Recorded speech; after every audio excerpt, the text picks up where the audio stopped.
पोखराको Vasundhara park.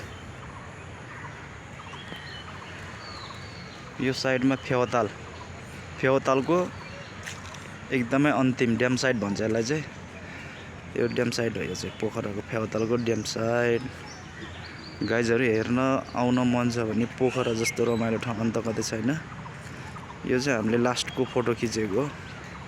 अनि यता park, यो पार्कमा चाहिँ आनन्दले गफसफ गरेर बस्न एकदमै दामी ठाउँ छ, ठुलो पार्क छ।